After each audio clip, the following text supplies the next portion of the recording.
Guys, napakasinungaling naman ni Sara. 'Di ba? 'Di ba madalas niyang sinasabi na pumunta daw yung Marcos siblings sa kanya at nakiusap daw na kung pwedeng siya ang maging vice president.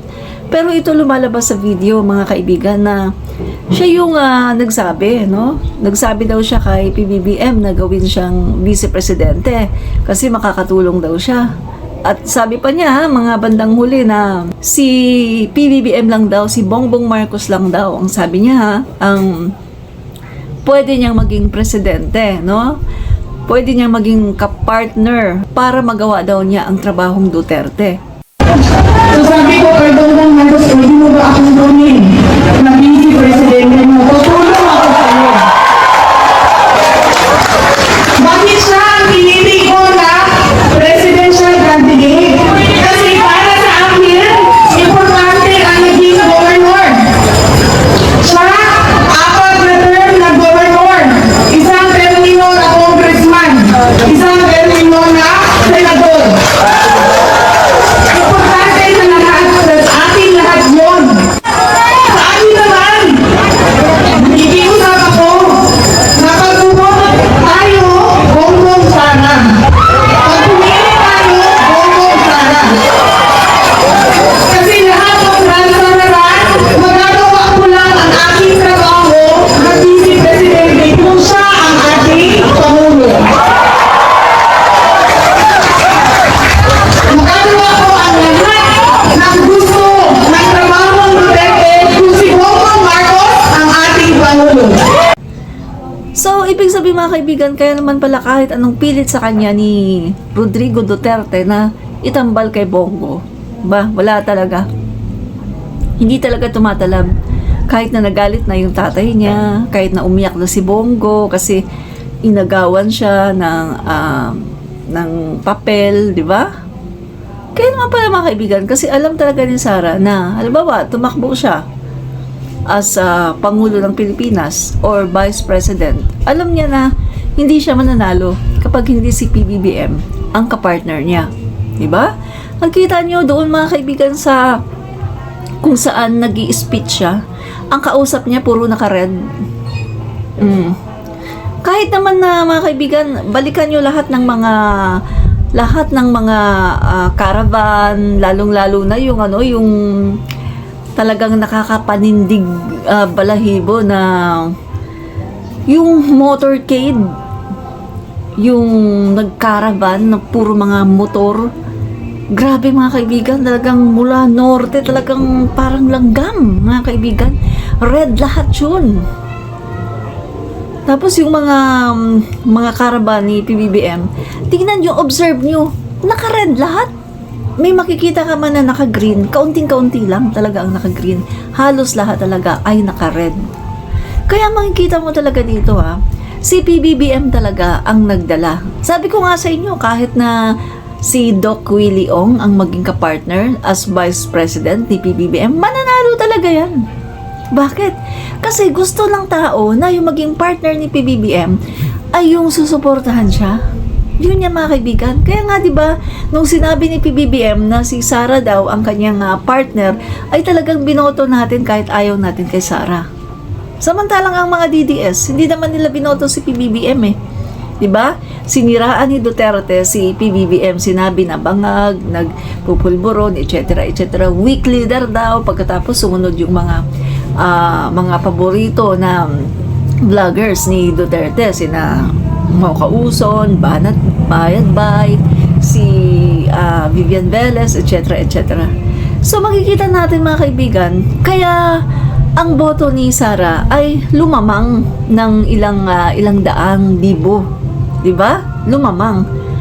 So kitang-kita natin dito na ang boto ni PBBM na 31 million ay solido talaga, 'di ba?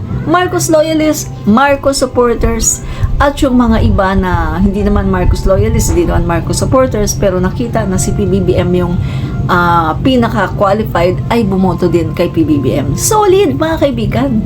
Sabi ko nga sa inyo si PBBM lang ang nag-iisang kandidato na solid ang votes. Bakit? Kasi unang-una sa lahat, hindi siya pwedeng iboto ng mga dilawan or ng pinklawan. Sinusuka si PBBM ng mga pinklawan at dilawan, di ba? Talagang never again, never again. So, X na yan, walang pinklawan or dilawan na boboto kay PBBM. Pangalawa, wala namang boboto kay PBBM na maka-isko.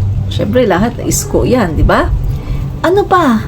Wala din naman boboto kay PBBM na makaping Lacson. Yung kakilala ko nga dito sa Cavite, no?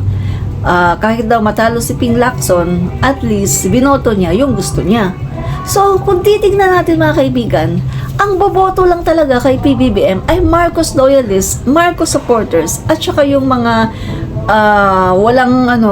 walang partido, walang kinikilingan, nakita lang nila na si PBBM ang karapat-dapat at pinaka-qualified kaya binoto. So, solido talaga. Solid na solid.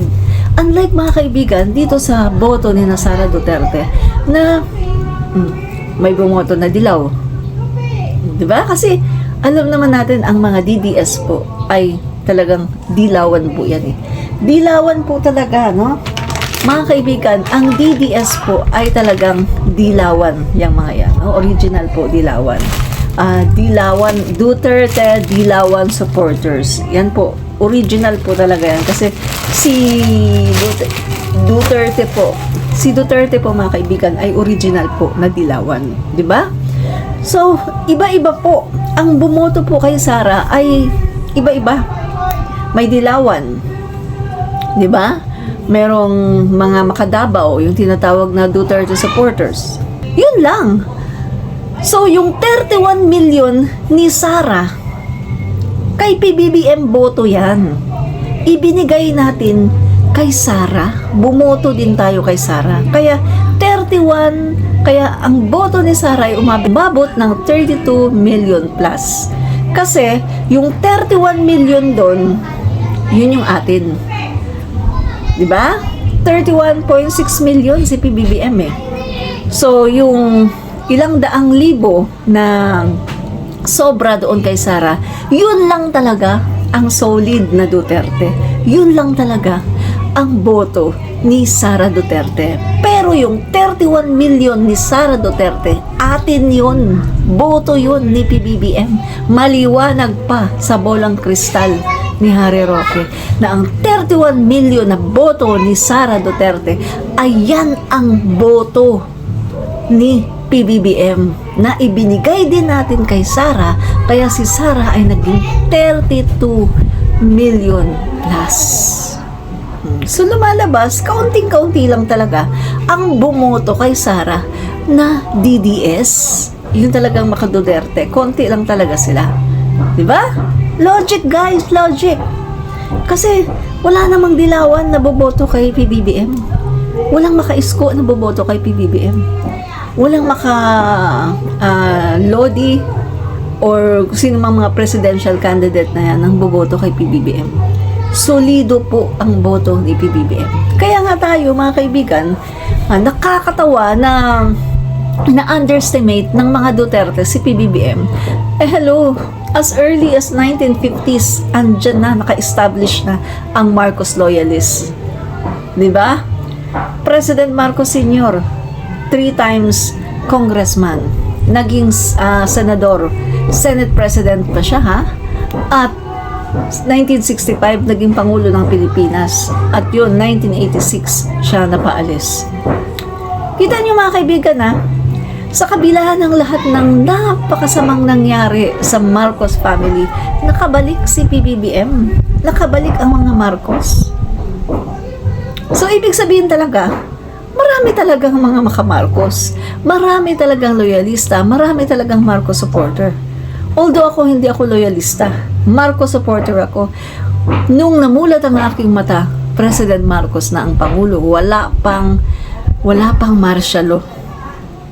So, anong ibig ko sabihin dito mga kaibigan? Si Sara, pag tumakbo yan, Pangulo ng Pilipinas, lalong-lalo na kinalaban na niya si PBBM, ay wala. Hindi yan mananalo. Kaya nga masasabi ko mga kaibigan, mali yung kanilang move. Dapat hindi nila kinalaban si PBBM eh. Dapat hindi nila tinawag na bangag. Dapat hindi nila siniraan. Hindi sana si Sara Duterte ang itataas ang kamay, di ba?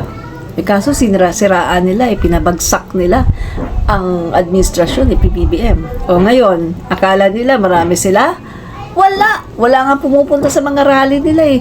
Rally sila ng rally. Pero sila-sila lang din. Wala namang taong pumupunta. Kasi, wala na eh. Dumikit lang sila sa Marcos, kaya sila nanalo. Pero ngayon na umalis na sila sa kampo ng Marcos, wala na yan. No? Real talk lang tayo dito. Real talk lang. Walang personalan, walang plastikan. Real talk lang. Hindi naman nanalo ang manok nyo sa pagiging pangulo.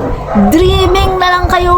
Hanggang dreaming. Dreams na lang kayo. Pangarap na lang yan na hindi na kailanman matutupad.